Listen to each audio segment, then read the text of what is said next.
Salam, mən Əfsanə Tahirova, müstəqil araşdırmacı və bugün biz avrosentrizm və onun şuurumuza, kimliyimizə və dünya haqqındakı təsəvvürlərimizə, təsirləri haqqında danışacağıq. Mənim adım Mirkəmran Hüseynli, deməli, müqayisəli tarix və millətşünaslıq araşdırmacısıyam. Əkbər Nəcəf, tarixçi.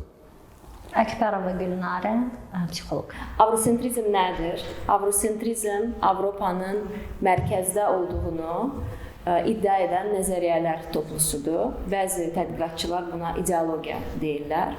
Həmin nəzəriyyələr toplusunda Avropa dünyanın bütün digər hissələrindən şübhəsiz üstündür və bütün sahələrdə tərəqqi eksklüziv olaraq Avropada yaranır və dünyaya yayılır.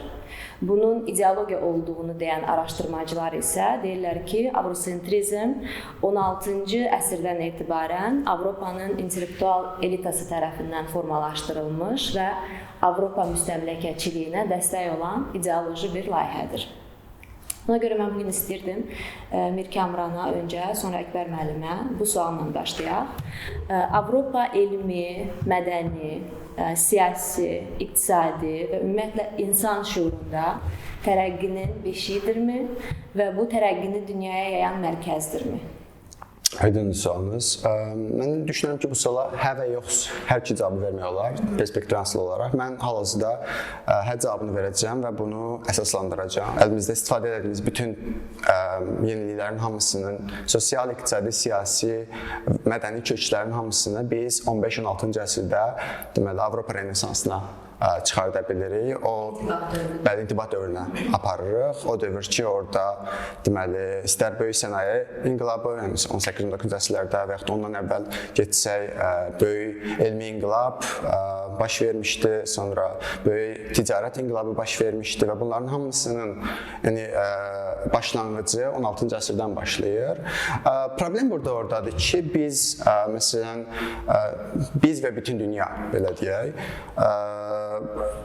bu intibahdan danışarkən məsələn bu 16-cı əsrdə başlayan bu intibahın köklərini də əslində Avropada axtarırıq. Problemin kökü buradadır. Halbuki ən bəsitdə məsələn Google versəz internetdə ki, 16-cı əsr Avropa Renesansının kökləri hara dayanır. Google-da qarşınıza çıxan ilk məlumat olacaq ki, bəs bunun köklərini deməli İtalyan şəhər dövlətlərində yaşayan müəlliflər başlayıblar. Bəs antik Yunanları yenidən kəşf eləməyə və beləcə Renesansa təkan verib. Bu belə izah olunur. Təbii ki, dərin akademik mətnlərə keçsəz, o məsələn Avropa Renesansına təsir edən yaxın şərqdən olan, İslam intibahından olan deməli faktorları görə bilərsiniz akademik mətnlərdə. Lakin bu ümumiləşdirmiş bilik deyil. Yəni buna çatmaq, Google verər rahatlıqla çatmaq daha çətindir. Məsələn, bir nümunə deyim, gözlə görünən bir nümunə. Orta əsr Avropasında deməli çap maşınının Avropaya təsirlərindən danışa bilərik. Deməli, Avropada bilirik də 16-cı əsrə qədər Latin dilli coğrafiya idi. Kitablar hamısı Latin dilində dərc olunurdu və kitablar o dövrdə çap maşını olmadığı üçün əllə yazırdılar. Əllə yazılmaq demək ki, kitab bahadır və baha olan kitabı yalnızca orta və yuxarı sinif ala bilər. O sinif ki, Latin dili sinifdir. Lakin çap maşını Avropaya gəlməyi ilə deməli artıq kitab çapı asanlaşdı. Və beləcə yerli vernikulyar dillərdə də kitablar oxumaq mümkün oldu. Yerli vernikulyar dillərdə danışan insanlar kimdir? Orta aşağı sinif. Lakin məsələ o ki, çap maşını harada kəşf olunub? Çap maşını Çində kəşf olunub və Osmanlı İmperiyası vasitəsilə Avropaya keçid edilib. Yəni çap maşını olmasaydı, məsələn, hal-hazırda deməli, bu intibaha təsir edən o kitablar ki var, bunlar çap oluna bilməyəcək və sayı arta bilməyəcək digər coğrafiyalar müqayisəsində. Bu kimi belə nümunələr, faktorlar çəkə bilərik ki, bunlar heç də gözə çarpan dərəcədə ədəbiyyatlarda göstərilmir. Bir başqa sual da verəcəm bunun içində, amma Əkbər müəllimdən öncə soruşmaq istəyirəm. Siz nə düşünürsünüz? Yəni Avropa tərəqqinin beşiyidirmi və Kəmranın dediklərinə nə deyə bilərsiniz? İçində yaşadığımız mədəniyyət bir mənalı olaraq Avropa mədəniyyətidir. O nə demək? Yəni dünyada dünyada da Avropa mədəniyyətinin alternativ bir mədəniyyət yoxdur. Var olduğunu iddia edənlər sadəcə nostalgiya yaşayırlardır. Hansı mənada yəni? Bu mənada ki, çünki insan münasibətlər sistemi, iqtisadi münasibətlər sistemi, sosial münasibətlər sistemi, bunlar Avropada artıq 19-cu əsrdə formalaşan mərkəzində insan dayanan amillər üzərində qurulmuşdur. Amma Avropa mədəniyyəti dediyimiz zaman və ya Avropa mərkəzli dünya dediyimiz zaman bu 19-cu əsrdən o tərəfə mövcud olan bir dünya deyil. Yəni Avropa haqqındakı dastanlar biraz daha geriyə doğru uzadılaraq sanki bu tarixi reallıqmış kimi göstərirlər. Bu da əfsanədir. 16-cı əsrdə Avropa mərkəzli dünya yoxdur. Renesans kəlməsi belə Renesansın adı deyildir. Yəni Renesans kəlməsi Renesansa 19-cu əsrdən sonra verilmiş bir addır. Necə ki, kapitalizmə daha sonralar, çox gec bir dövrdə, 1860-cı illərdən sonra kapitalizm deməyə başladılar. Ona görə bu adların keçmişə doğru uzatmaq, bunlar üzərində böyük bir tarixi kimlik yaratmaq elə də doğru deyildir. 19-cu əsrdə artıq dünya Avropa müstəmləkəsinin təsirləri altındadır. Xüsusən də dünyadakı bütün iqtisadi bazar münasibətlərində əsas güc Avropadır. Yəni, böyük və ya kiçik bütün digər dövlətlər özlərinin həyat sahəsini Avropa iqtisadi münasibətlərin bir parçası olaraq qurmaq məcburiyyətindədir. Ənənəvi kurslar və ya da şərq tərzi bildiyimiz istehsalat münasibətləri ya dayanmışdır, ya da Avropanın məcburiyyəti ilə yox edilmişdir. Ona görə də alternativ bir dünyanın Avropa qarşısında formalaşmasının imkanı yoxdur. Bu digər mədəniyyətlər çoxmu geri qaldılar, axmaqdılar? Elə deyil. Məsələ oradadır ki, Avropanın axtardığı anlayış insan anlayışıydı. Avropa insanı axtarırdı. Bu insan hər hansı bir insan deyildi. Bu insan Avropadakı insanları idarə edəcək hökmdar anlayışıydı. Yəni, ideal hökmdar üzərindən qurulmuş bir dünya təsəvvür etdilər. Deyəlim ki, Machiavelli'nin hökmdar anlayışı var. Ən bunun çıxış nöqtəsi orasıdır. 16-cı əsrdən sonraki dövrlərdə Avropa üçün dövlət bir növ təməl gücə çevrilir. Amma burada da bir problem ortaya çıxır. Nədir? Bu dövlətin təməlində yer alacaq təməl strukturu nədir? Təbiətə dayanan bir dövlətdir, təbiətə hükm edən bir dövlətdir. Ona görə də Hegel məcbur qalır özünün dövlət nəzəriyyəsini qurduğu zaman dövlət ağlını dünyaya hakim olan bir ruh, Tanrı ruhu üzərində qurmaq ehtiyacı hiss edir. Bu Tanrı ruhunu da təmsil edən şey neydi? Avropa idi. Niyə görə? Çünki Avropa iki təməl inanca əsaslanırdı. Biri inkişaf, biri də dayanmadan irəliyə getmək.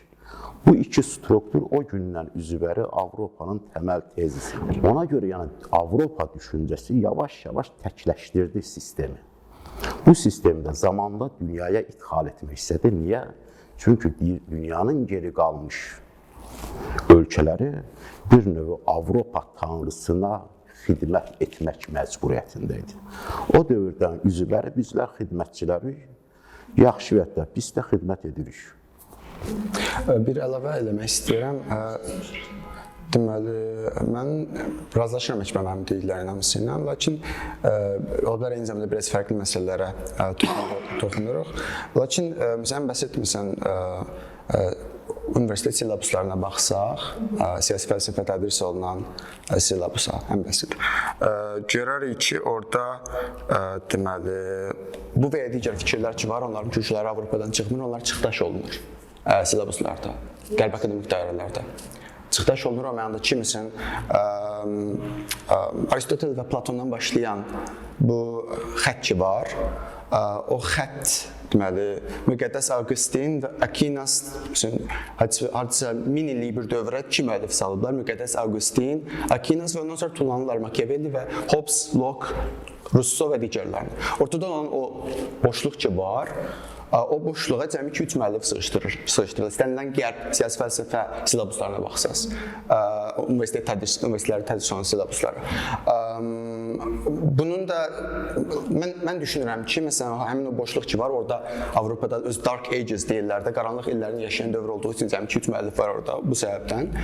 O dövrdəki boşluğu mən düşünürəm ki, həmin dövrlərdə İslam intibahı olan İslam intibahı var idi ki, orada məsələn İbn Sinanın və yaxud da İbn Rüşdün əsərləri, həmin o əsərlər ki, Avropa Renesansına təsir edir, bunlar işıqlandırılmır. Mən düşünürəm ki, burada mənim toxunmaq istədiyim bu idi və bu deməli nümunələrdir ki, haqqında danışdığımız bu Avropa kimliyinin əslində birbaşa təsir edici faktorlar idi. Çünki bunlar olmasaydı Renesans olmayacaqdı və yaxud da natamam olacaqdı. Sadəcə bunu istədim söyləyim. Bu 1080-ci illərdə Kaşqarlı Mahmud var. Bunun Divan-ı Lüğat İttürk adlı bir əsəri var. Əsərin içərisində bir də dünya xəritəsi var. Dünya xəritəsinin Avropa hissəsində nə yazıb bilirsinizmi? İnsana oxşayan meymunların yaşadığı məkan. Niyə? Çünki o dövrün İslam mədəniyyəti üçün Avropa əhəmiyyətsiz bir coğrafiyadır. Yəni, ümumiyyətlə, bu böyük köçlər meydana gəlib, ta Skiflərdən etibarən orta əsrlər, Monqollara qədər. Yəni, bu insanlar Avropaya ələ keçirmək ehtiyatı hiss etmədilərmi? Çox mu ağılsızdılar? Avropa əhəmiyyətsiz bir coğrafiya idir. Üstəlik, bizim tanıdığımız Avropa hələ də 19-cu əsrin ortalarında meşə ilə mübarizə aparan bir Avropadır. Bizim tanıdığımız yəni bizə tanıdılan da bu Avropa. Yəni 1750-ci illərdə Avropada ölümlərin ən böyük çoxusu canavarlar tərəfindən insanların yaralanmasından meydana gələn bir ölümdür. O dövr ümumiyyətlə yeni salınmış Petersburgu falan olsun. Yəni kənd ilə şəhər arasında bir ayrım yoxdur. Eyni zamanda şəhərin dünya ilə və hətta öz içərisindəki ölkə daxili şəhərlərlə münasibətləri çətindir. 19-cu əsrdə bu texnologiyalar, xüsusilə dəmir yollarının sürətlə inkişaf etməsi ilə birlikdə bu ölkələr bir-birinə bağlanmaqla birlikdə şəhərlə kəndlər arasında münasibətlər də qurulmağa başladı. Yəni, münasibətlər sistemi belə 19-cu əsrdə təməlləndirilmiş bir sistemdir. Yəni, ona görə də bizim dərsliklərimizdəki yansıtılan Avropa anlayışı bir illüziyadır. Lakin düşünürəm, Əkbər müəllim təsdiqləyər, qərb akademik dairələrində artıq alternativlər yaranmağa başlayıb. Bu alternativlərdən biri də hamımızın bildiyi postkolonial studies, postkolonial araşdırmalar alternatividir ki, deməli, kolonial studieslə və yaxud da imperial studieslə postkolonial studiesin arasındakı fərq odur ki, imperiyaşünaslar deməli, dünyanı imperiyaçıların, alimlərinin gözü ilə tədqiq edirdilər. Məsələn, Çar Rusiyası deyək, Rusiya imperiyası, rəsmi Peterburq öz alimini göndərirdi Qırğız çöllərinə. Qırğız deyərkən də bu Qazaxıstanı nəzərdə tuturam. O vaxt Qazaxıstan adı Qırğızistan idi. Qırğız çöllərinə göndərir, gedin orada baxın, orada yaşayan insana bənzər varlıqlar necə yaşayırlar və həmin alimin gözü ilə həmin alim gedir, həmin alim də orientalisti gedir, oradakı deməli, yaşayan insanları araşdırır və həmin məlumatları gətirir rəsmi Sankt Peterburqa. Yəni, bu imperiyaşünaslıq perspektividir ki, öz aliminin gözü ilə periferiyaları dünyaya çatdırır ki, o dövrdə koloniyalar necə idi və biz onları necə idarə edirdik. Lakin postkolonial studies bunun əksini, əks yanaşma istifadə edir. Əks yanaşma odur ki, koloniya olunanların gözü ilə dünyanın deməli, öyrənilməsi. Burada bir məsələ də var. Avrosentrizm dünyaya qarşı Avropanın özündə heç bir reaksiya göstərilmədi. Bu Avropa mərkəzli düşüncənin ən ağır imtahanını verən Avropadır. Yəni Avropa xalqı, Avropa cəmiyyəti, Avropa içərisindəki saysız kimliklər, yəni 1870-ci illərə içində İtalyan dilini bilən İtaliyadakı insan sayısı 10%, 12% keçmirdi. İndi İtaliyada başqa dili danışan insan yoxdur. Latınca belə danışan yox. Yəni o qədər kimliklər hara getdi, necə yox oldu, necə əzildi. Bütün bunların yəni Avropa mərkəzli dünya Avropa kimliyini, ənənəvi Avropayı bir növ linç etmişdir. Buradan mən yola çıxaraq Mir Kamrana bir sual vermək istəyirəm. Çünki tarixdən qaydaq müasir dövrə millətşünaslıq araşdırmacısı kimi bugünkü Avropa vahid və bütün bir coğrafiyadırmı, kimlik olaraq? Müasir dövr Avropasını liberal demokratiya Avropası görürəm və bu dediyim Avropada kontinental Avropanın qərbini özündə ehtiva edir, şərqini eləmir və məsələn Viseqrad ölkələrinə baxsaq görərək ki, onlarda demokratiya problemləri var və bunlar heç belə liberal demokratiya deyillər. Lakin məsələn belə Avropa kimliyi qurmaq, yəni xristianlıq üzərində deyil, demokratik ənənələr, insan hüquqları üzərində qurulmuş Avropa kimliyi qurmaq, mən xatırlayıram məsələn Charles de Gaulle ilk dəfə Avropanı Brest to Urals, Brestdən Urala qədər olan Avropa adlandırmışdı. Charles de Gaulle-a qədər həmişə Avropa Brest to Brest, yəni Brest Fransa Brestdir, Fransanın qərbindəki Brest şəhər və şərqdə də Belarus Brestdir. Yəni Belarusdan o tərəfə Avropa olmamağa sorğulanan bir yanaşma. Bunu ilk dəfə Charles de Gaulle görür. Çünki xristianlıq yoxdur artıq, necə eləyək ki, bəs bu coğrafiyada vahid bir kimliyi formalaşdıraq. Belə ritorikalarla ki, bəs əslində Avropa Urala qədərdir. Bunun da məqsədi təbii ki, bu vahid bir mədəniyyəti qurmaq idi. Lakin bu vahid mədəniyyət varmı? Yoxdur. Çünki mən düşünürəm ki, liberal demokratiya yalnızca mərkəzi və qərbi Avropa coğrafiyasına xas bir ənənədir. Xas mıdır? Mən istəyirəm Əkbər müəllim bu barədə, əgər mümkündürsə. Yəni bizim o tədris etdiyimiz bir hekayə var. Qədim Yunanistan, sonra Roma, sonra Qərbi Avropa və bu xətt üzrə demokratiya gəlir. Onlar da belə tədris edir, biz də belə tədris edirik. Bu nə dərəcədə həqiqətə uyğun bir hekayədir? Bu nağıldır. Yəni Yunanın demokratiyası nəyi ifadə edirdi, o ayrı bir sualdır. Yəni Yunan demokratiyasının günümüz demokratiyasında heç bir əlaqə yoxdur. Yəni Yunan demokratiyası necə deyərlər, şəhər içərisində vətəndaşlıq haqqı əldə etmiş insanların bir demokratiyasıdır. Yəni Solonun Athena anlayışıyla Spartadakı anlayışlar, böyük fərqliliklər də var.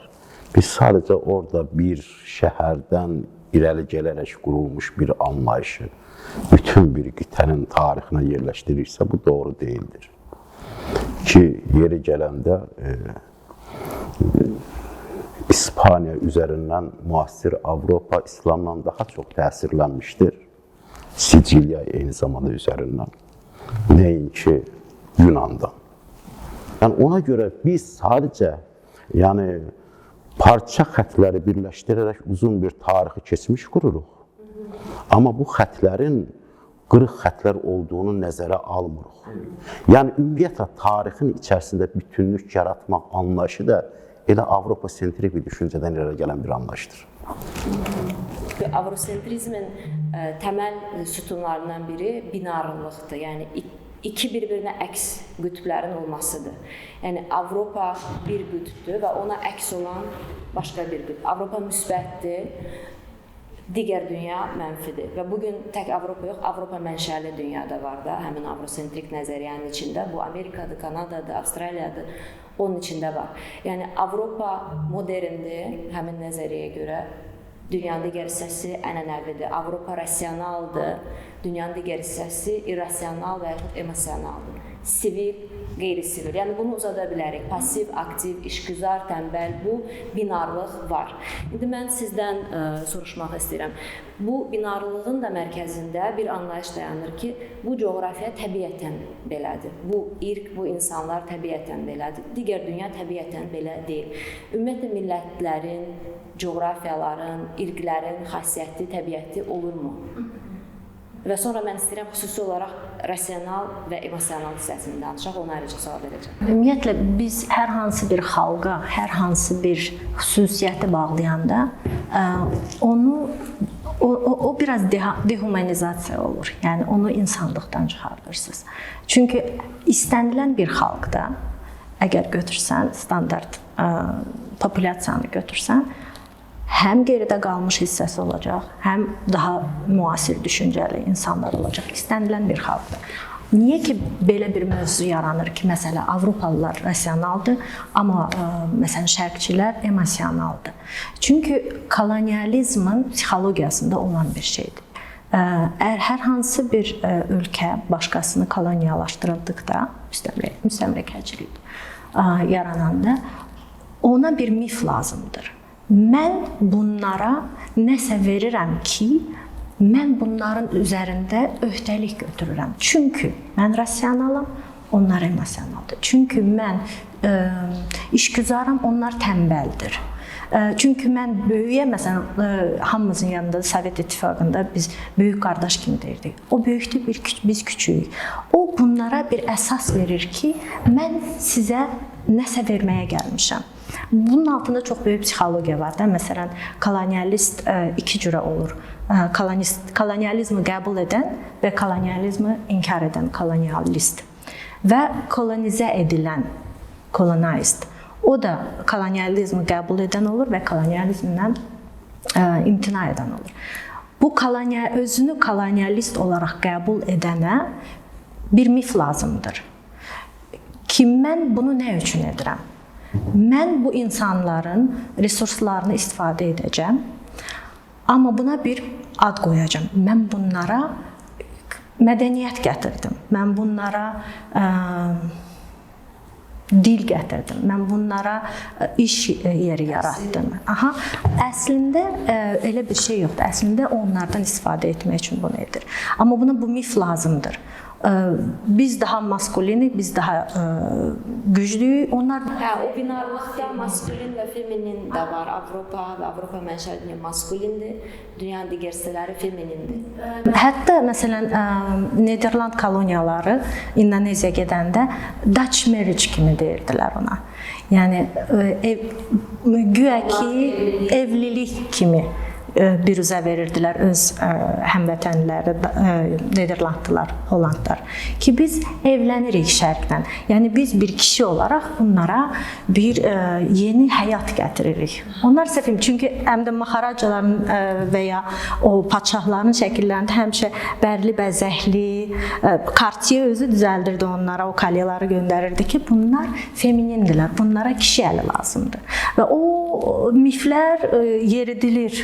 Bütün kolonial ölkələrə yeridilir. O ki qaldı rasional, emosional. Yəni emosionallıq mənfi bir keyfiyyət. Emosional mənfi bir rasionallıq müsbət. Həqiqətən də rasionallıq üstün bir keyfiyyətdirmi və emosionallıq bir problemdirmi? Rasional düşüncə, bilirsiniz necə? Rasional daha strukturlu, daha detallı bir düşüncədir. Emosional isə daha intuitiv, daha hissiyatlarla dolu olan bir düşüncədir. Amma o demək deyil ki, emosional düşüncə irrasional düşüncədir. Bugünkü məsələn psixologiyanın inkişafına baxsaq,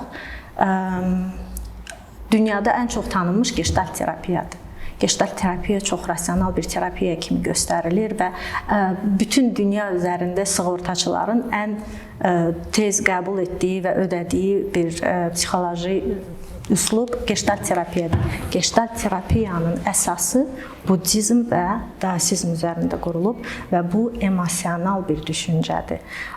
Hamımız eşitmişik here and now, bu indi və burada, bu taoizmdir. Bəli. Gestaltın bağlanması, yəni bir işin tamamlanması, bu da yenə daoizmdəndir. Və ya məsuliyyəti öz üzərinə götür. Bu da artıq emosional bir filosofiyadır. İntuitiv yaşamaq, bioloji istəklərin vacibliyi. Bu hamısı daoizmdən və zen buddizmdən gələn anlayışlardır. Bunlar intuitiv və emosionaldır. Və artıq biz görürük ki, tək rasionallıqla sən düzgün qərar verə bilmirsən. Sizə bir misal verəcəm, başa düşəcəksiniz. Holokostu götürək. İnsanların qaz üslubu ilə, qaz kameralarında öldürülməsi rasional düşüncəyə görə ən düzgün bir seçimdir. Çünki ən ucuzdur, ən asandır və qısa bir zamanda çox böyük kütləni öldürə bilirsiniz. Danışmaq belə çətindir bunun haqqında. Niyə? Bu çox rasionaldır, amma bu insanlıq deyil. Sən onu rasional düşüncə ilə heç cürə sübut eləyə bilmərsən ki, belə eləmək olmaz. Çünki biz insanıq. Amma rasional düşüncə deyir ki, gəlin qazlı kameraları quraq, qazı buraxaq, birdən-birə 100-200 nəfər öldürək, güllələmək daha bahalıdır, asmaq daha bahalıdır, daha çox iş vaxtı aparır, daha çox pul aparır. Onun üçün bunun Hitlerin dostları çox gözəl oturub, sayıb, hesablayıb, rasional şəkildə yazmışdılar ki, bu daha rasional və sərfəlidir. Emosional insan dəhşətə gəlir. Necə ana? Amma rasional olaraq, bəli, çox doğrudur. Sən tək rasional düşüncə ilə idarə edə bilmərsən və ya tək emosional düşüncə ilə də idarə edə bilmərsən. Bunun ikisi də bir-biri ilə vəhdətdədir. Olmalı. Yəni binarlıq işlək bir mexanizm deyil. Deyil. Çünki bizim beynimiz də belə qurulub. Bizim beynimizin sağ yarım kürəsi var, sol yarım kürəsi var, düzdür? Çünki insan eyni zamanda həm bir bioloji bir məxluq olaraq həm yemək axtarmalıdır, həm başqasına yem olmamağa çalışmalıdır. Çünki eyni zamanda bu həm nəyəsə fokuslanmalıdır, həm də ətrafı hiss eləməlidir. Mən məsələn bir detal bir meyvə gördüm, onu yemək istəyəndə görməliyim, hiss eləməliyim, durmalıyam ətrafda nə baş verir ki, orada bir şey parçalanmasın. Onun üçün insanın hər hansı bir yönə üstünlük vermək yanlış düşüncədir. Sən nə emosional ola bilərsən, sadəcə emosional və ya sadəcə rasional olanda heç bir yaxşı nəticə əldə eləmirsən. Hər ikisi vacibdir. Və bugünkü dünya buna gəlir. Psixoterapiya ən vacib, ən lazım olan bir elmlərə çevrilib. Nə üçün? Çünki rasionallıq heç bir yerə gətirmədi. Depressiya çox yüksək səviyyədədir. Suisidlərin sayı çoxalır, intiharların. Belə bir lost nation-a çevrilmişik.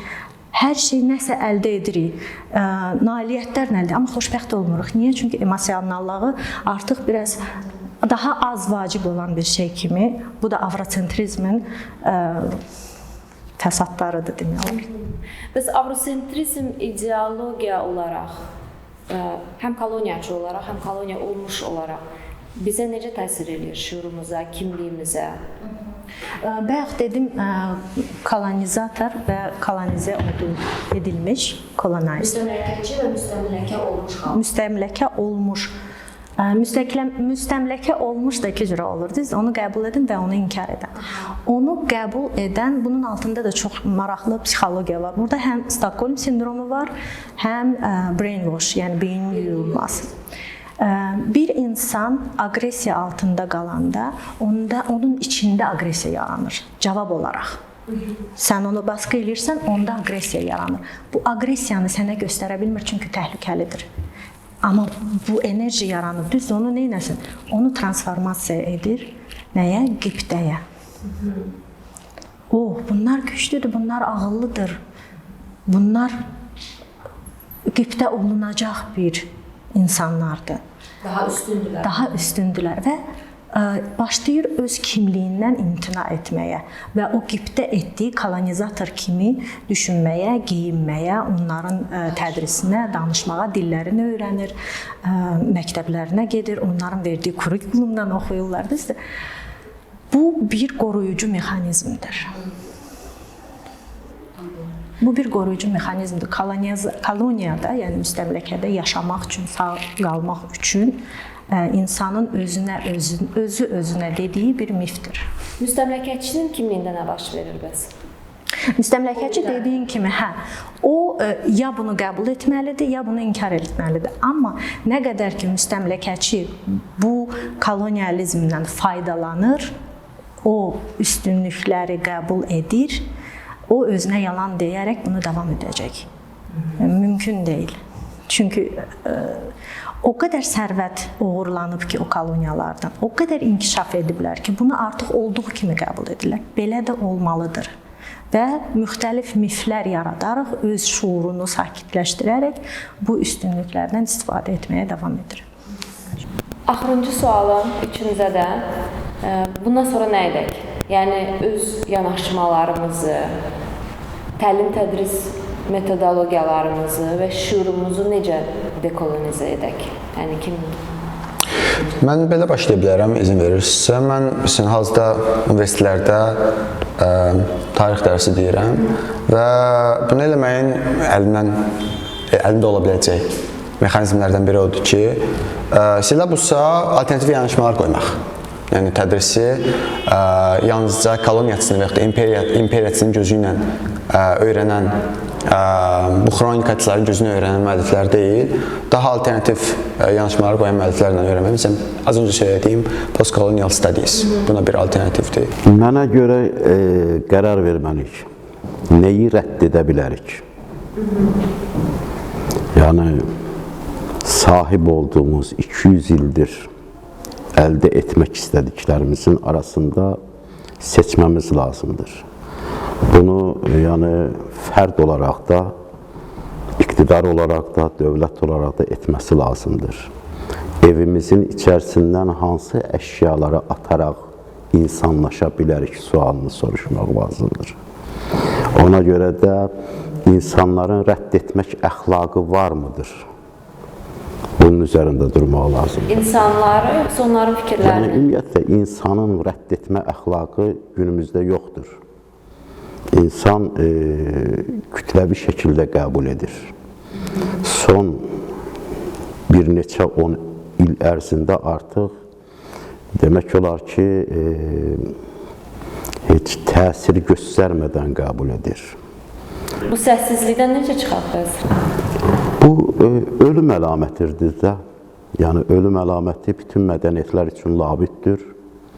Biz də bu cənazə ilə yaşamalıyıq. Yaşamalıyıq, yoxsa ölüb təzləndirilə bilərik? Bilmirəm, indi dirilmə qabiliyyətimiz olacaqmı, amma ən azından ölmə qabiliyyətimiz var. Birincisi, özümüzə Avropalıların gözü ilə baxmayaq. Onlarda bizi təsdiqləmələrini gözləməyək. Çünki mən məsələn görürəm çox vaxt sosial medialarda o müstəmləkəçinin gözündən özünüzə baxırlar. Onlardan təsdiqləmə axtarırlar. Bunu necə eləmək olar? Özünüzü, öz mədəniyyətinizi gücləndirməklə. Hər gün biraz daha yaxşı öz mədəniyyətini, öz dilini, öz tarixini, deməli araşdırmaq lazımdır. Deməli buna fikir vermək lazımdır. Həqiqətən postkolonializm oxuyanda Sovet dövrü haqqında məlumat yoxdur, araşdırmalar yoxdur. Hansı ki, o da bir kolonializmin bir növüdür.